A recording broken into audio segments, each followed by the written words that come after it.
రాష్ట్ర అవతరణ దినోత్సవం సందర్భంగా కామారెడ్డి పట్టణంలోని మాజీ ఎమ్మెల్యే ప్రభుత్వ విప్ గంప గోవర్ధన్ గారి నివాసం వద్ద జాతీయ పతాకాన్ని బీఆర్ఎస్ పార్టీ జెండాను గంప గోవర్ధన్ ఎగురవేశారు. అనంతరం జాతీయ గీతాన్ని ఆలపించారు. ఈ సందర్భంగా గంప గోవర్ధన్ మాట్లాడారు.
సందర్భంగా కామారెడ్డి నియోజకవర్గ ప్రజలందరికీ అవతరణ దినోత్సవ శుభాకాంక్షలు తెలియజేస్తా ఉన్నాను.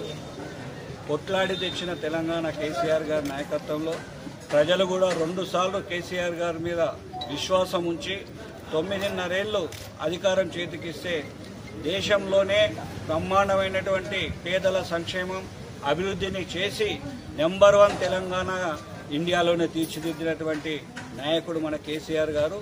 ఇప్పుడున్న ప్రభుత్వాన్ని కూడా వాళ్ళు ఇచ్చినటువంటి హామీలన్నింటినీ నెరవేర్చి గతంలో కేసీఆర్ నాయకత్వంలో ప్రపంచ పటంలో భారతదేశ పటంలో తెలంగాణను ఏ విధంగా ఉన్నతమైన స్థాయిలో ఉంచిందో వీళ్ళు కూడా అదే రకంగా ముందుకు తీసుకుపోవాలి, ప్రజల బాగోగులు చూడాలని తెలియజేస్తూ మరొకసారి కామారెడ్డి నియోజకవర్గ ప్రజలకు తెలంగాణ ఆవిర్భావ ఉత్సవ శుభాకాంక్షలు తెలియజేస్తాము. జై కేసీఆర్, జై తెలంగాణ, అమర జోహార్ తెలంగాణ అమర వీరులకు, జోహార్ తెలంగాణ అమర వీరులకు, జై తెలంగాణ.